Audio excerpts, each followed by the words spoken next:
My name is Arnold Ware. I am 75 years old, and I live in a quiet, weather-beaten suburb just outside Sacramento, California, in the same house I built with my own two hands nearly half a century ago. It used to be my pride, this house. Cedar-paneled siding, a sunlit porch with a swing, a little garage. I turned into a workshop after I retired from construction. My wife, Lorna, planted roses under the kitchen window, yellow, her favorite. She said they reminded her of the California sunlight when we moved here from Montana in '72.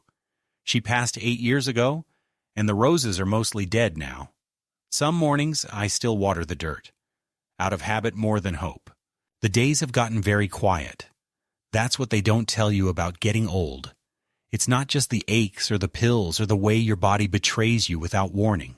It's the silence. Not peaceful silence. That's something else. No, this is the kind that presses in on you like fog, muffling everything until even the sound of your own steps starts to feel like an intrusion. When Lorna died, I filled my days with little repairs. Tightening bolts on the deck, repainting the back fence, recaulking bathroom tiles that didn't really need it. I wasn't fixing the house. I was trying to glue my life together with silicone and paint thinner. It didn't work, but it gave me something to do between dawn and dark. I have two sons. Thomas is the older one, 48 now, big shot property manager, drives a Tesla, wears loafers without socks, always on the phone with someone more important than whoever he's with. Derek is 44. Teaches business at a community college, likes to talk about mindfulness and boundaries as if those words ever put food on a table. They both live nearby, 15, 20 minutes tops, but I rarely see them unless something needs to be signed, funded, or fixed. They're not cruel, not in the way people think of cruelty. No screaming matches or slammed doors. Just a slow and steady evaporation of presence, of warmth, of care. It's the kind of neglect that's hard to name but easy to feel. Like walking into a room and realizing nobody noticed you left it. When they were little, they were always around me. Thomas used to help me hold the ladder when I cleaned the gutters. Derek would hand me nails, one by one, while I patched the shingles. I used to think I was building more than a house back then. I thought I was building a legacy. A place they'd return to. A center of gravity. But people grow. Or maybe they just drift. And sometimes you look up and realize the orbit you imagined was never real. It was just momentum. After Lorna passed, I tried to keep the tradition going. Family dinners on Sundays, 4th of July barbecues, Christmas lights the grandkids could help string. At first, they came out of guilt, I think. Then less and less. Excuses piled up like unwashed dishes, soccer games, business trips, deadlines, therapy appointments. I understood, or told myself I did. Everyone has a life. But deep down, I knew I'd become something else to them. A responsibility, an obligation, a shadow that lingered in their peripheral vision. Too inconvenient to look at directly. Still, I held on. I kept their bedrooms the way they were, more or less. Clean sheets, working lamps, fresh towels in the closet. I paid their kids school fees when the bills got tight. I helped Thomas with a down payment on his first duplex. Lent Derek my truck for 6 months. Never once asked for anything back. That's what fathers do, right? They give. They step back. They wait to be needed again. Sometimes they wait forever. This house, though, it's the one thing I've never given up.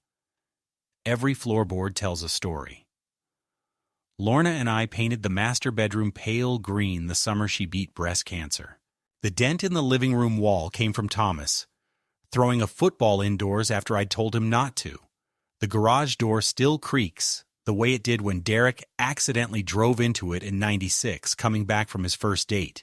All these flaws, these memories, they're mine. I earned them. I kept the taxes paid, the wiring updated, the plumbing clear. I did what I was supposed to do. I kept the house alive. I suppose I thought it would return the favor, that it would keep me safe, protected, rooted. But I've learned that even the things you build with love can be taken from you, especially by the ones you built them for. I started noticing little changes a few months ago.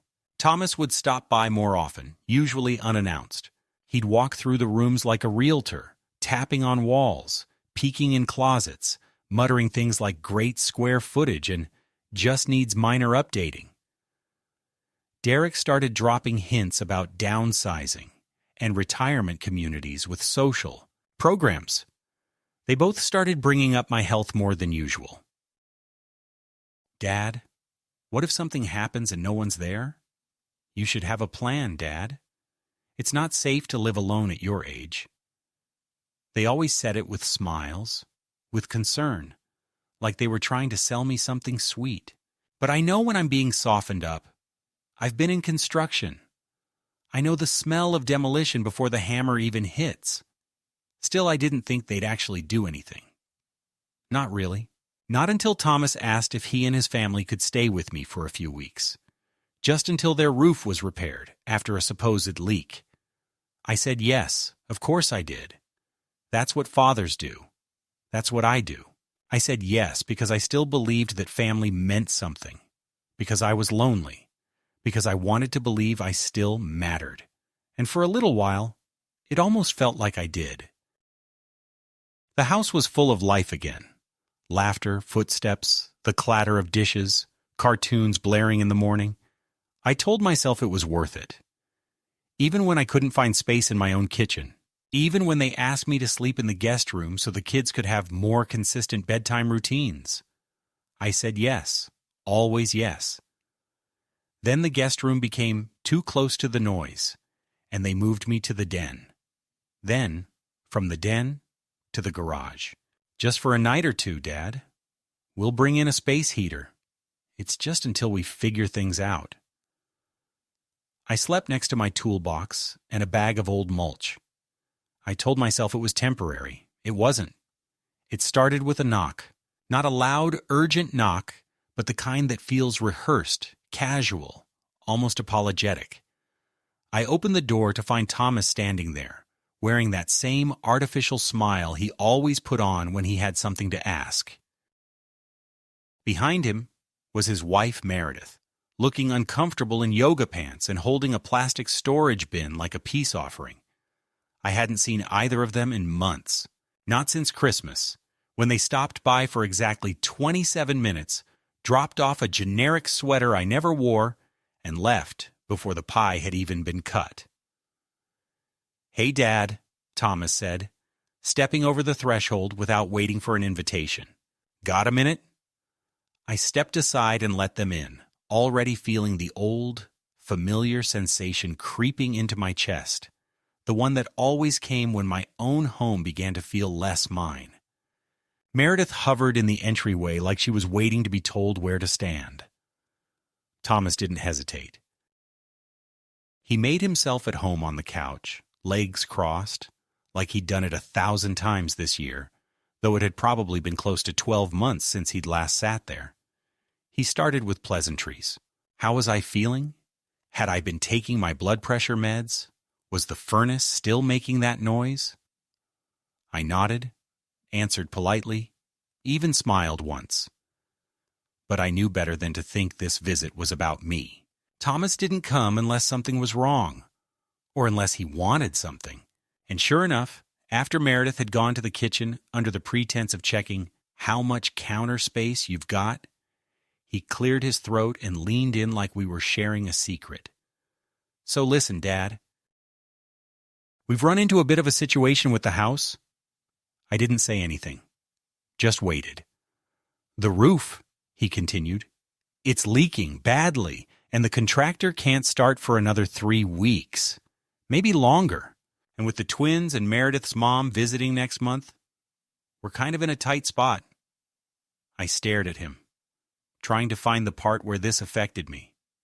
Then he smiled again. "So we were thinking we could stay here, just temporarily. A couple of weeks, tops, just until the repairs are done. You've got the space. And honestly, it would give the kids a chance to spend some time with you.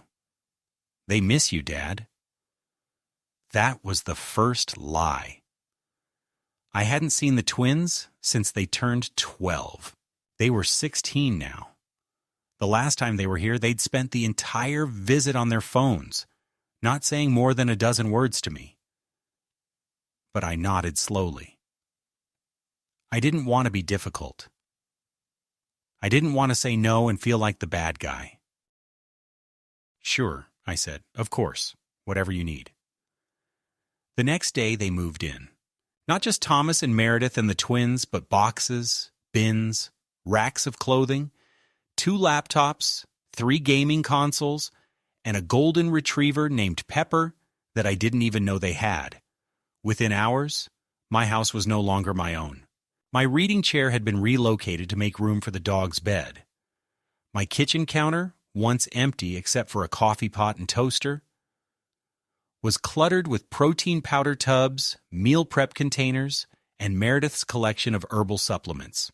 My den was suddenly Thomas's remote workstation, and the living room TV had been hijacked by the twins, who streamed loud, chaotic YouTube videos at full volume.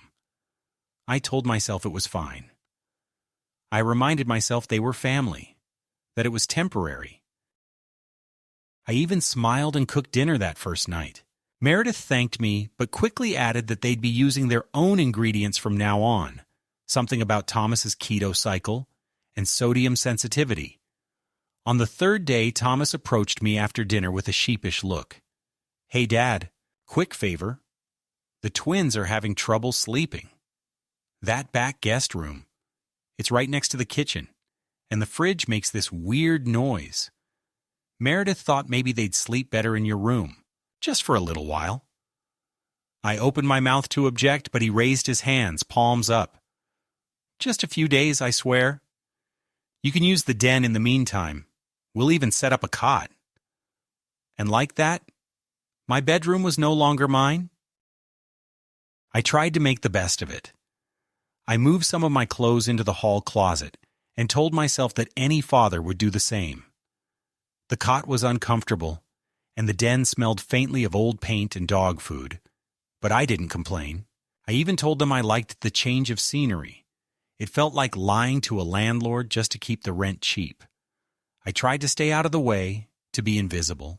I read in the garage, took long walks around the block, lingered at the grocery store longer than needed.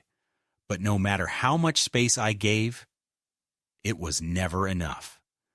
Meredith began complaining that I made too much noise in the mornings, that the microwave beep woke her up, that the smell of my coffee clashed with her essential oils. One night I came back from a walk and found the cot moved into the garage. Just until the weekend, Thomas said. We're rearranging some things inside. It'll be more peaceful for you out here. Plus, Pepper's been having trouble sleeping with all the foot traffic. So I slept in the garage, among my tools, old paint cans, the mower I hadn't used in months. They gave me a blanket and a small heater and told me it would be cozy. I didn't argue. I didn't want to make waves. But something inside me began to turn, a feeling I hadn't allowed myself in a long time. Humiliation. Not sadness, not disappointment. Humiliation. Like a child being punished. Like a tenant squatting in a house he'd spent his entire life paying for. The next morning, I woke up with a sore back and a stomach full of acid. The garage smelled of mildew and gasoline. My coffee pot had been unplugged. When I asked about it, Meredith said the outlet was needed for her blender. That afternoon, I overheard Thomas talking on the phone. He was pacing the backyard, voice low but distinct. Yeah, it's got 3 bedrooms, hardwood floors, full kitchen, walkable neighborhood. We're running it at $295 a night on weekends, $210 weekdays. Fully furnished, even got garage space. Perfect for digital nomads. I froze. My blood went cold. He was talking about my house, not his, not some rental property. My house. I waited until he went back inside. Then I pulled out my phone and checked Airbnb. It took seconds. There it was. A listing titled Modern Suburban Escape. Photos of my home, my living room, my kitchen, even my bed, the one I hadn't slept in for weeks. Hosts, Thomas and Meredith Ware. They had listed my house for short-term rental, claiming it was their property. They were renting it out to strangers, while I slept in the garage like a forgotten piece of luggage. I didn't confront them, not yet. I needed to understand how deep it went.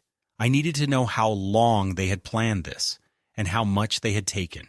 But in that moment, standing there with my hands shaking and my ears ringing, I realized the truth. I had been evicted from my own life, and I hadn't even seen it coming. The morning after I discovered the Airbnb listing, I sat in the garage for almost an hour, trying to make sense of what I had seen. My own home, rented out by my own son.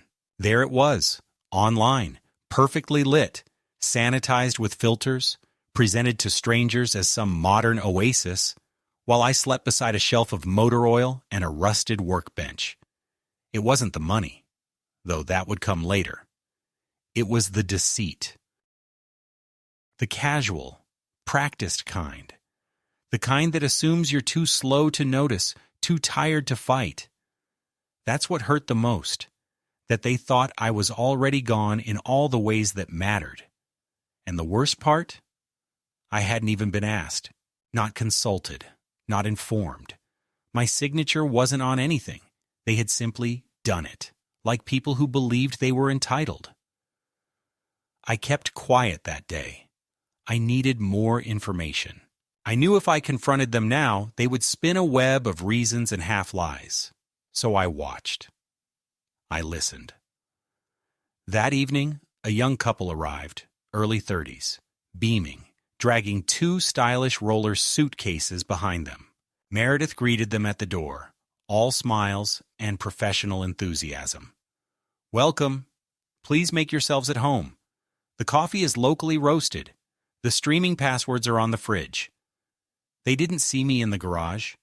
Why would they? I wasn't part of the house anymore.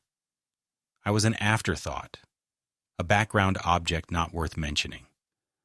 Meredith brought me a sandwich that night, wrapped in paper towel like a pity offering. "Hope you don't mind. We've got guests for the weekend. It's just easier this way." Easier for whom? I wanted to ask, but I didn't. I nodded like a polite ghost and waited for her to leave. For the next 3 days, I became a trespasser on my own property. I couldn't use the bathroom during the day because guests were always there. The upstairs shower, the one with the rail I had installed after my hips started giving me trouble, was off limits. I used the garden hose once after making sure no one was watching, and even that made me feel like some decrepit man in a cautionary tale. The kitchen was entirely theirs now.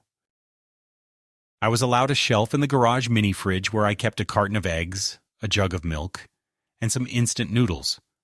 The stove was forbidden. Too much liability, Thomas had said. He didn't even look up from his phone when he said it. One night, unable to sleep on the stiff cot, I walked around the side of the house just to breathe in some air. Through the living room window, I saw the guests sitting on the same couch I had watched football on for decades, laughing, drinking wine. My framed photos had been replaced with abstract art prints. Even Lorna's yellow rose painting, the one we picked out on our honeymoon in Carmel, was missing. I stood there for a long time, not because I was spying, but because I needed to see with my own eyes just how thoroughly I had been erased. Monday morning, after the guests left, I decided I had to say something. I waited until breakfast, at least their version of it, all smoothies and gluten-free waffles. Thomas was at the counter, scrolling through his tablet. "We need to talk," I said. He glanced at me, then back to his screen. "Sure, what's up?" I pointed toward the house. "The listing. The strangers. You're renting out my home without telling me, without permission. He didn't even flinch. Dad, relax. It's temporary. Just a way to cover some costs while we get things sorted. You said we could stay here. Yes, I replied. I didn't say you could evict me from my own home. Meredith joined the conversation then, wearing a bathrobe and carrying a mug that said, "Gratitude is a mindset." We didn't evict you, she said, as if the word itself was melodramatic. We just repurposed the space. You said you wanted quiet. The garage gives you that. I stared at them both, stunned. You've put me out here like I'm an old lawnmower, I said, voice shaking. I live here. This is my house? Legally? Thomas asked. And that was the first time I saw the truth peek through the polished mask. Because, Dad, you transferred the house to us, remember? The paperwork? Last year? My heart dropped. I remembered signing some documents at Thomas's request. He said it was to help with refinancing, that the bank needed all residents on file. I hadn't read the fine print. I had trusted him. My son. You said it was for the loan, I muttered. It was, he replied. And now it's ours. But you're still welcome to stay, obviously. That word, welcome, hit like a slap. I was welcome to stay. In the garage. In what used to be mine. This is theft, I said quietly. Call it what you want, Thomas shrugged. But it's done. And we're not kicking you out. We just need to use the house to help pay off some debts. We're all in this together, Dad. No, we weren't. I went back to the garage and closed the door behind me, feeling the walls press inward. That day, the silence wasn't quiet. It roared. I didn't sleep that night. I sat in a folding chair staring at the wooden beams above me, trying to piece together when exactly my life had slipped from my grasp.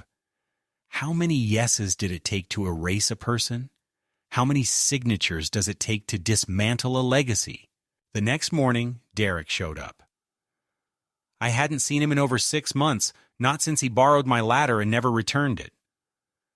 He looked uneasy, shifting from foot to foot, holding a grocery bag with apples and yogurt. Heard there's been some tension, he said, not meeting my eye. I thought I'd check on you. I nodded cautiously. Nice of you to remember I exist. He sighed. Come on, Dad. You know how busy things have been. Sure, I said. Busy renting out my house. He winced. Tom told me everything. Look, I get it. It's weird. But maybe it's for the best. You don't need all this space. You're not using it. I looked at him. Really looked at him. This was the boy I had built tree houses with. The boy who cried when his goldfish died. Now he was telling me I didn't need my own home. So what do you suggest, Derek? I asked. That I sleep in the trunk next time? He laughed uncomfortably. No, but maybe think about assisted living. Somewhere with people your age, routine, support. You'd still have your pension, and you wouldn't have to worry about any of this. Any of this? I asked. You mean being exploited by my own children? He stiffened. It's not like that. You've had a good life. It's time to think about what comes next. We're trying to help. Help. That word again. Used like a club. I turned away, not trusting myself to speak. That night I didn't eat. I sat alone, replaying their words. You're welcome to stay. It's not like that. We're all in this together. I thought about Lorna. What would she have said? She would have been furious. She had a sharp tongue when people crossed her boundaries. I missed her more than ever. She had been the shield. Without her, I was naked to their ambitions. Later that week, I overheard them discussing plans to rent the house for a corporate retreat, 5 days, 7 guests, a huge payout. "We'll just put Dad in a motel," Thomas said. "He'll like the break." Change of scenery. "He's fragile," Meredith added. "Just tell him it's a vacation. Book something cheap but clean." That was it. The moment. The final straw. I wasn't a father anymore. I wasn't even a person. I was an obstacle, a cost-benefit calculation they were eager to solve. And I knew then, if I didn't act, they would erase me completely. Not just from the house, but from the world. Quietly, efficiently, politely. But I wasn't done. Not yet. Not by a long shot. The day I decided to go into town, I did it not out of rebellion, but necessity. I needed batteries for the flashlight I kept by the cot in the garage, and frankly, I needed to feel human again. Just the act of putting on a clean shirt, combing my hair, walking down the sidewalk like a man with a purpose, it grounded me, reminded me that I still existed outside their schemes. The corner store cashier, a young guy named Miles who always called me sir, with a quiet respect, asked if I was doing okay. I told him I was just fine, but I wasn't. I wasn't even close. That afternoon, I sat on a bench in the park near the library, trying to gather the pieces of my mind. And then I saw her, Mrs. Carver, my old neighbor from 2 streets over. Her hair was grayer now, her steps slower. But I remembered her warm banana bread and her laugh that could cut through any bad day. She spotted me and smiled, surprised. "Arnold? I thought you'd moved. I saw your house listed on Airbnb. I figured you finally went to live with your boys." My heart stopped. "Listed?" I said, though I knew what she meant. "Oh, yes," she said, sitting beside me. "A few weeks ago." It popped up when I was helping my niece look for a place to stay during her conference. I thought, "Hey, I know that porch. That's Arnold's house." Funny, though, the host name wasn't yours. Some woman, Meredith, I think, but the photos were definitely your house. Even your workshop in the garage was there. I remember you built those shelves yourself. I forced a smile and nodded, but inside I was unraveling. They hadn't just listed the house. They had listed my life, without my name, without my story, like I was a ghost haunting the wallpaper. I left the park in a daze, my hands shaking. I didn't go straight home. I walked for hours. Past the church Lorna and I used to attend, past the hardware store where the clerk still remembered how I always bought real nails, not those flimsy plastic anchors. By the time I got back, the sun was low, and the house was glowing warm gold in the evening light. It looked like it belonged to someone else. When I opened the garage, there was a mattress on the floor now. Not a cot, not even an airbed. A thin, tired twin mattress shoved against the wall, like I was the spare piece of furniture no one knew what to do with. I went inside, ignoring Thomas's voice calling from the kitchen, and walked straight to the study. It used to be mine once. There, on the desk, I found a stack of documents Meredith had been reviewing. I shouldn't have looked, but I did, because something inside me had already broken loose and wasn't going to be quiet anymore. I found emails from Airbnb support, payout notifications, guest reviews, but more than that, documents in my name, authorization forms, tax submissions, lease agreements, all of them bearing a shaky, distorted version of my signature. At least 3 of them dated within the past month. I hadn't signed a single one. My hand was steady, even at 75. These were fakes. And suddenly, I understood. They were preparing something permanent. They weren't just renting my home. They were laying the groundwork to make it legally theirs, to argue, eventually, that I had transferred ownership voluntarily, that I was confused, that I didn't remember, and worst of all, that I couldn't take care of myself. I didn't sleep that night. I sat in the garage with my documents spread on the workbench, checking everything. My Medicare records, my banking passwords, my mail, things I'd let slide, assuming the world would keep its shape around me. But the world had shifted, slowly and carefully, and I had stood still too long. Around 3 a.m, I heard voices outside. I pressed myself against the garage window and saw Thomas and Derek talking near the fence. Derek had come by again without speaking to me. I saw them passing a phone back and forth, whispering. At one point, Derek said something sharp and Thomas waved him off. Then they laughed. Laughed, as if whatever they were plotting was more entertainment than strategy. The next day, I waited until the house was empty. They'd gone out, supposedly to take the twins to some brunch spot in town. I called the county office from my phone and asked for a copy of the property title. It arrived by email 2 hours later.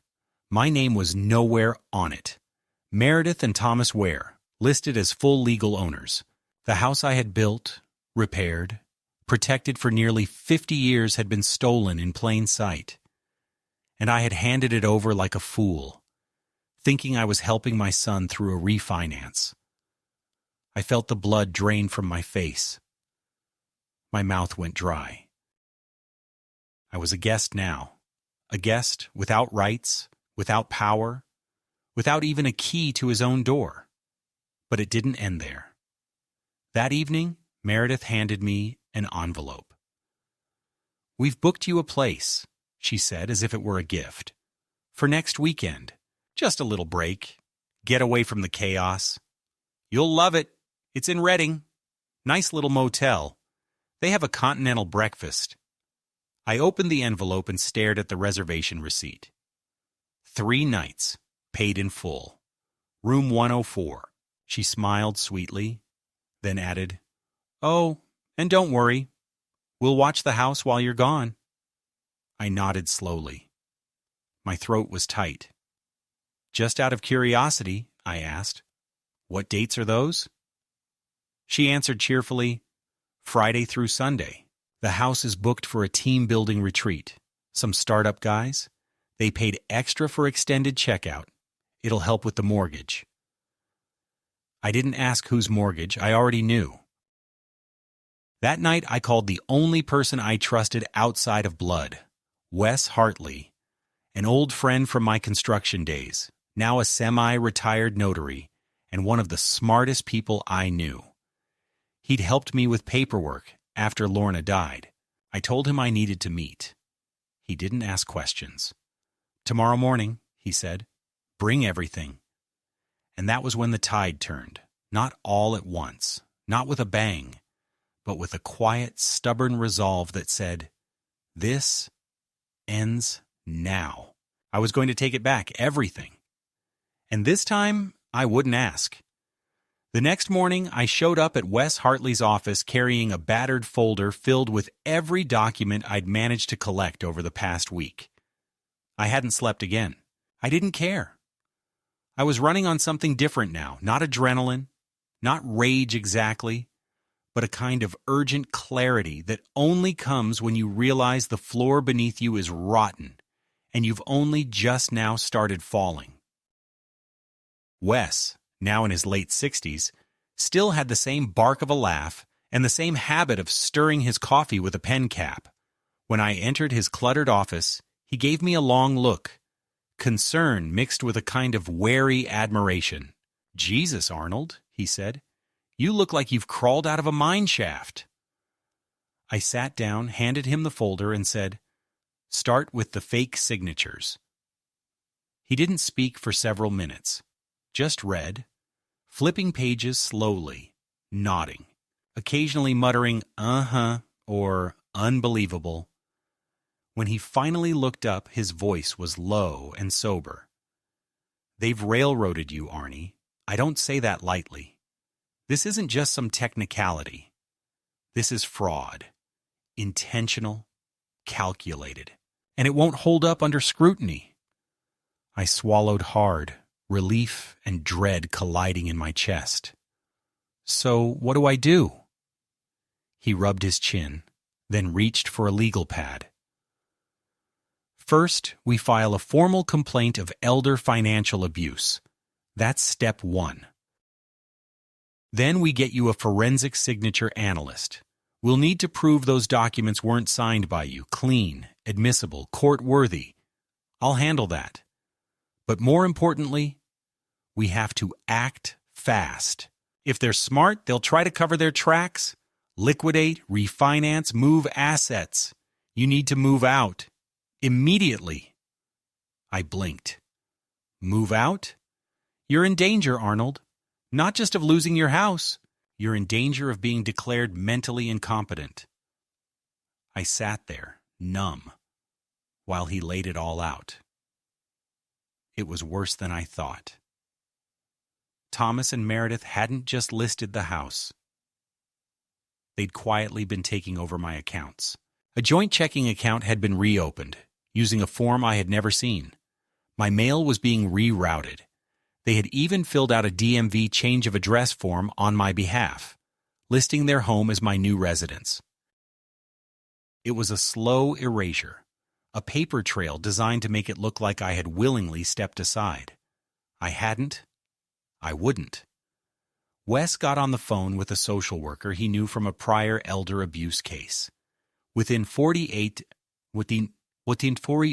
hours, she had initiated a report. Then we went to the bank, where I met with a manager named Colleen, who looked stunned as I told her what had happened. They tried to add Meredith to your retirement account last week, she said, scrolling through her computer. She claimed you were having trouble managing things, wanted to streamline the withdrawals. I nearly laughed. She wanted to streamline my life out of existence. With Wes's help, I revoked all power of attorney rights, closed the compromised accounts, opened a new one under a fresh mailing address, and placed identity fraud alerts with all 3 credit bureaus. I contacted my pension fund, froze access, and set up voice verification protocols. Each phone call, each form, each conversation felt like patching a hull that had already taken on gallons of water. But I kept going. I had to. I returned to the house that evening like a soldier crossing enemy lines. I didn't say a word to Thomas or Meredith. I just nodded, smiled faintly, pretended I hadn't spent the day reclaiming pieces of myself they had tried to take. They thought I was tired. They thought I was fading. That was their first mistake. The next morning, I met with a real estate lawyer who confirmed what Wes had already told me. My signature had been forged, and the notarization was invalid. The transaction was legally brittle. With the right moves, I could unwind it. But be careful, she warned. They'll come at you sideways. They'll call you confused, unstable. They'll say you're bitter, that you're old and paranoid. The law's on your side, but optics are everything. Stay steady. I stayed more than steady. I became methodical. I began recording conversations. I logged every interaction. When Derek stopped by again, pretending to check on me, I asked him to clarify, casually, whether he'd ever seen me sign over the house. He hesitated just long enough. Well, I mean, Tom said you wanted to help with the loan. I just assumed... You assumed wrong, I said. You assumed I wouldn't notice. Later that week, a second group of Airbnb guests arrived. This time, it wasn't a couple, but 6 young adults, rowdy, drunk by 7 p.m., setting up portable speakers in the backyard and blasting music that made the windows vibrate. Meredith apologized profusely. We'll tell them to keep it down. It's just this weekend. Big payout. I said nothing, just walked back to the garage and turned on my voice recorder. The next morning, I filed a restraining order against Thomas and Meredith on the basis of elder abuse and unlawful eviction. I submitted it alongside the documents Wes had compiled. It wasn't about anger. It was about power. They had taken mine. Now I was taking it back. But I wasn't done. I contacted a forensic handwriting expert who reviewed the lease agreements and signature cards. Within a week, she had produced a formal report. 3 signatures were highly inconsistent with my baseline samples. 2 others showed probable simulation. In plain terms, they were fake. I submitted the report to Wes and forwarded a copy to the County Fraud Division. The final blow came from a place I hadn't expected: the Department of Building and Safety. Wes had a contact there who looked into the Airbnb listing. Turns out, the property wasn't zoned for short-term rental. Thomas and Meredith had violated county ordinances, forged my authorization for the rental permit, and received multiple noise complaints in just the last 30 days. Fines were already pending. Wes smiled when he told me, "They've hoisted themselves with their own damn greed." On the day the social worker arrived to conduct her evaluation, I was ready. She was young, calm, and professional. We talked for over an hour in the garage. I told her everything. My memory was clear, my reasoning sound. She took notes, asked questions, nodded. "They'll likely try to discredit you," she said softly. "They always do. But you're not alone, and you're not powerless." I thanked her, and for the first time in weeks, I believed it. 2 days later, Thomas knocked on the garage door, face red, fists clenched. "What the hell is going on?" he barked. "You're trying to sabotage us?" I stood up slowly. "No, Thomas," I said. "I'm not sabotaging anything. I'm defending what's mine." He laughed bitterly. "You're being ridiculous. You're old. You're confused." "I'm lucid," I cut him off. "And I'm done being quiet."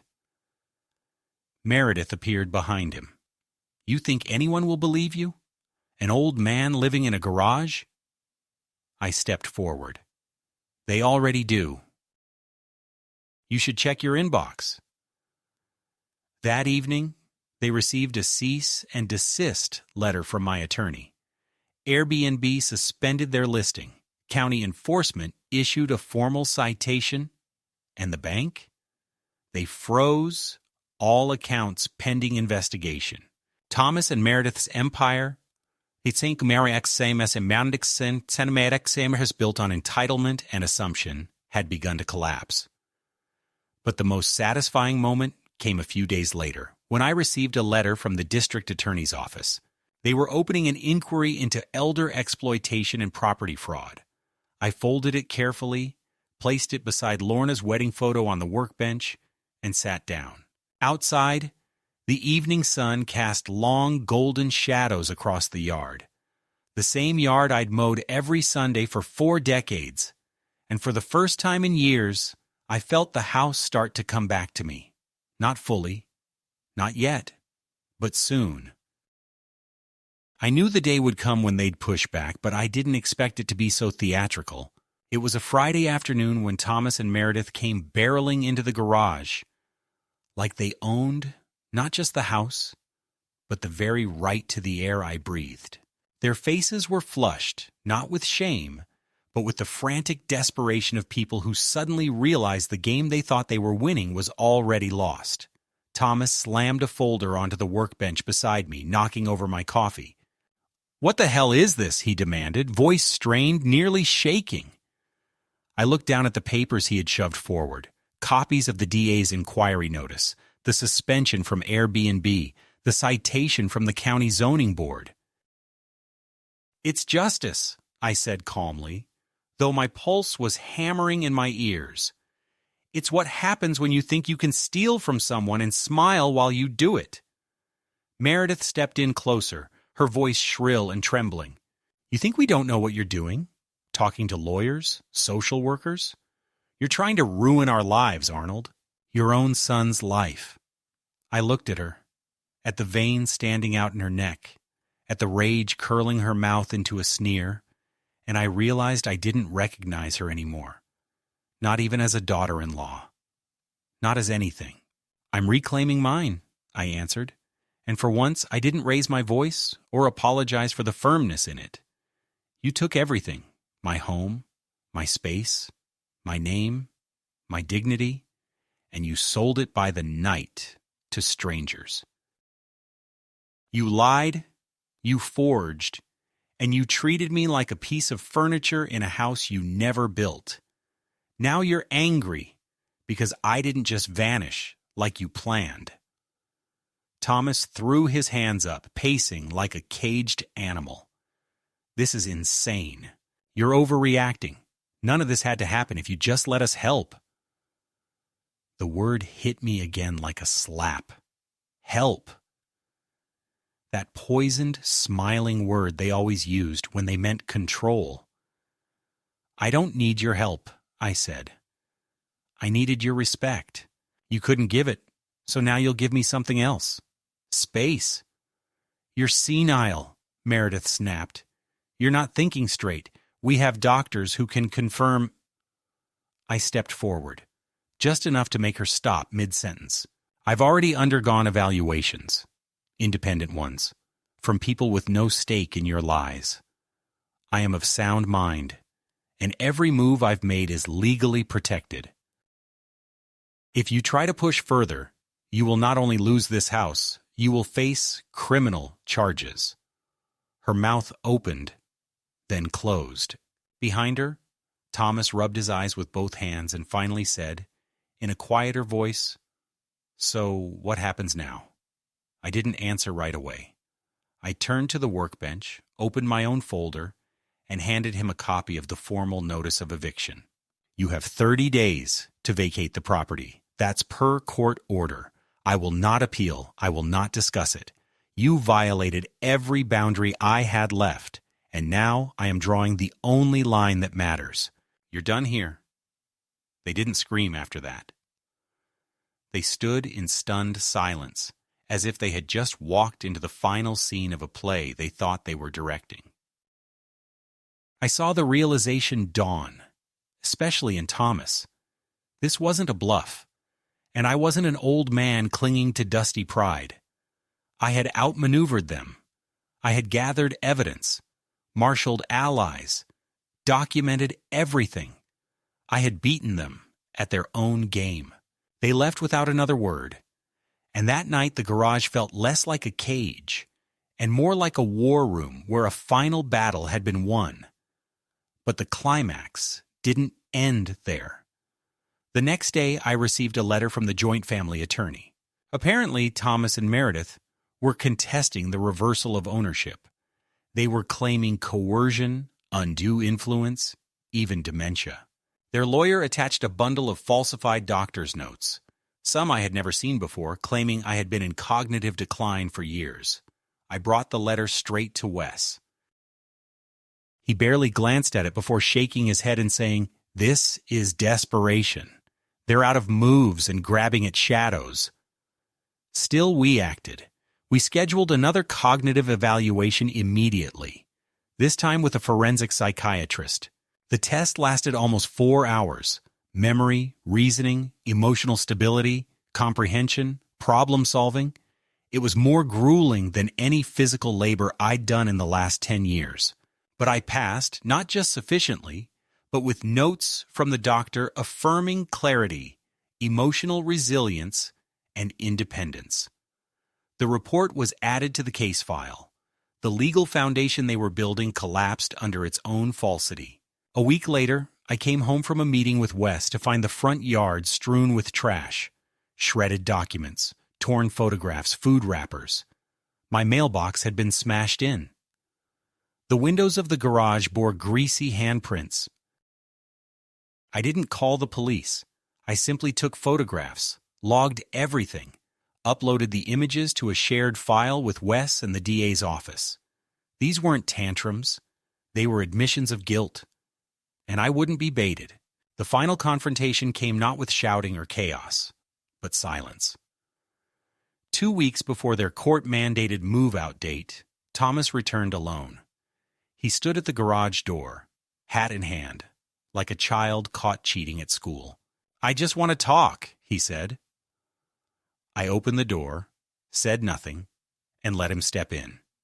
He looked around at the sparse setup, the cot, the workbench, the single lamp, and his eyes watered.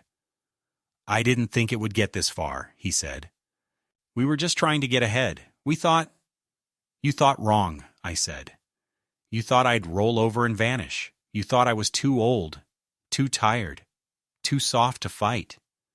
You forgot who built this house, who raised you. Who taught you to use your damn hands in the first place?" He sat down on a crate and stared at the floor. "I don't even know who I am anymore," he whispered. "Meredith. She got carried away, and I let it happen." I nodded, but I didn't offer sympathy. It was too late for that. "I'm not here for apologies," I said. "I'm here to live the rest of my life in peace. You made choices. Now you live with them." He looked up. "And that's it? You cut us out?" "I'm not cutting you out," I said. "You walked out years ago. You just didn't notice. This house, this name, this history, you gave them up when you decided to rent my bedroom to strangers. There's no path back from that." He didn't argue.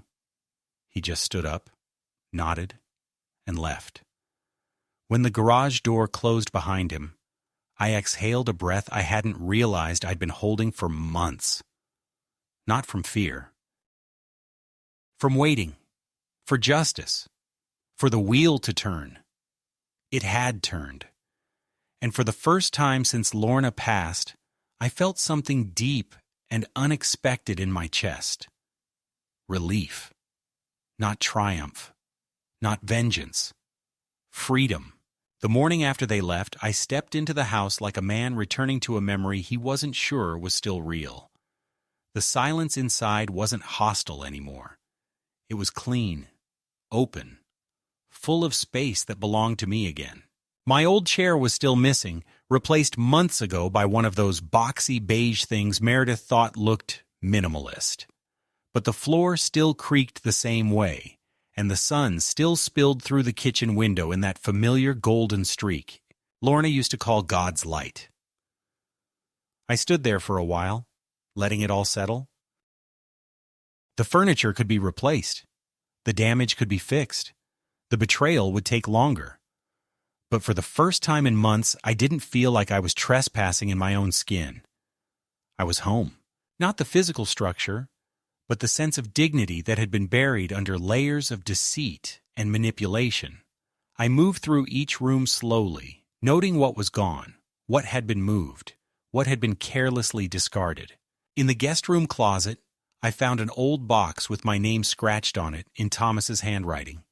Inside were bank statements, my old military discharge papers, and a stack of unopened birthday cards I had sent to my grandchildren over the years. None of them had been opened. Some were still sealed. That's when the last trace of bitterness finally burned off, like the final ember dying in a fireplace. Not out of peace, but because I knew the truth now. You can love someone and still walk away from them. You can forgive someone and still never speak to them again. I boxed the papers and put them in the attic. Over the following weeks, I rebuilt, not just the house, but the life I had nearly surrendered. I replaced locks, painted walls, donated their designer furniture to a shelter. I cleared the fake plants from the bathroom and planted real ones on the windowsill. I canceled all streaming services and reinstalled my old antenna. The twins had set up motion-sensing lights all over the backyard. I tore them down and hung wine chimes in their place. I brought Lorna's yellow rose painting down from the garage and returned it to the hallway, where it belonged. The house breathed again. Not the busy, chaotic breath of guests and ambition, but the steady, quiet breath of a man who has taken back his name. Legally, the process dragged for months, but I didn't flinch.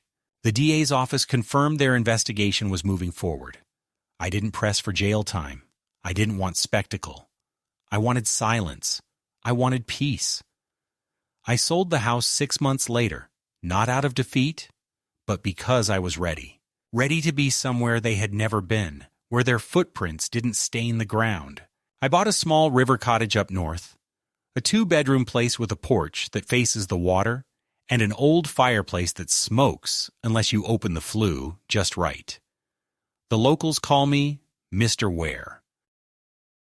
They don't know about Thomas or Meredith or the garage or the forged signatures. They know I fix my own shutters and bring fresh cornbread to Sunday potlucks. That's enough. I never heard from them again. Not directly. Once, months after the move, I got a voicemail from Derek. Something meandering about wanting to reconnect and time healing things. I deleted it. Not out of cruelty, but because I had nothing left to give him. That part of me had been stolen, and what I reclaimed I wasn't going to spend on hollow apologies. I rewrote my will. Everything I owned, house, accounts, belongings, now goes to a nonprofit that provides legal aid to elderly people fighting coercion, eviction, and financial fraud. I visit the office sometimes, anonymously, and drop off coffee or donuts for the staff. They don't know who I am, and they don't need to. I've given them what matters. Some nights I sit on my porch and listen to the river pass. It doesn't roar or rush. It murmurs, steady and indifferent. That's the lesson I carry now. Life moves with or without your permission. But every so often, it offers a fork in the current, a chance to stand up, to turn, to row. I took that chance. I stood when I was supposed to fade. I rowed, and I made it home.